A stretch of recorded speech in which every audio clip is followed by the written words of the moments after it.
Hi, ಇದು 2024 31st ಮಂಗಳವಾರ ಕೊನೆಯ ದಿನದ ಬ್ಲಾಗ್ ಆಗಿರುತ್ತೆ. ನಾನು ಅಪ್ಲೋಡ್ ಮಾಡ್ತಿರೋದು ಬಂದು 2025ರಲ್ಲಿ. ನಾನು ಎಡಿಟ್ ಮಾಡೋದಕ್ಕೆ ಸ್ವಲ್ಪ ಟೈಮ್ ಇರಲಿಲ್ಲ. ಅದಕ್ಕೋಸ್ಕರ ನಾನು ಏನು ನನ್ನ ಲೈಫ್ ಸ್ಟೈಲ್ನಲ್ಲಿ ಏನು ಒಂದೇ ಒಂದನ್ನು ಚೇಂಜ್ ಮಾಡೋದಕ್ಕೆ ನಾನು ನಿರ್ಧಾರ ಮಾಡ್ಕೊಂಡಿದ್ದೀನಿ ಅಂತ ಅಂದರೆ, ಬೆಳಿಗ್ಗೆ ಟೈಮು ಬ್ರೇಕ್ಫಾಸ್ಟ್ಗೆ ರೈಸ್ ಐಟಮ್ನ ಕಂಟ್ರೋಲ್ ಮಾಡಬೇಕು, ಅದ್ರ ಬದಲು ಹೆಲ್ದಿ ವರ್ಷನ್ ಆಗಿ ಕನ್ವರ್ಟ್ ಆಗಬೇಕು ಅಂತ ಹೇಳಿ.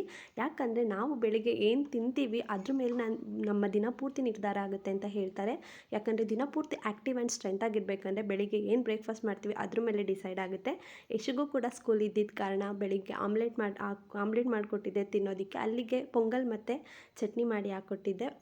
ಆಮ್ಲೆಟ್ ಮೇಲೆ ಸ್ವಲ್ಪ ಕ್ಯಾರೆಟ್ನ ಚಿಕ್ಕದಾಗಿ ಕಟ್ ಮಾಡಿ ಕುಕ್ ಮಾಡಿ ಕೊಟ್ಟಿದ್ದೆ. ಇನ್ನು ನನಗೆ ಬ್ರೇಕ್ಫಾಸ್ಟ್ಗೆ ಬಂದು ಸ್ನಿಕರ್ ಸ್ಮೂತಿನ ಮಾಡ್ಕೊಂಡಿದ್ದೆ. ಇದಕ್ಕೆ ಬನಾನಾ ಮತ್ತು ಕೊಕ್ಕೋ ಪೌಡರ್, ಡೇಟ್ಸ್ ಮತ್ತು ಮಿಲ್ಕ್ ಇದು ಯೂಸ್ ಮಾಡಿದ್ದೆ. ತುಂಬಾ ಚೆನ್ನಾಗಿದ್ದು, ಹೆಲ್ದಿ ಕೂಡ, ತುಂಬಾ ಟೇಸ್ಟಿ ಆಗಿತ್ತು. ಮಕ್ಕಳು ಕೂಡ ಇಷ್ಟಪಟ್ಟು ಕುಡಿತಾರೆ. ನೆಕ್ಸ್ಟ್ ವಿಡಿಯೋದಲ್ಲಿ ಸಿಗ್ತೀನಿ. ಬಾಯ್ ಎಲ್ರಿಗೂ.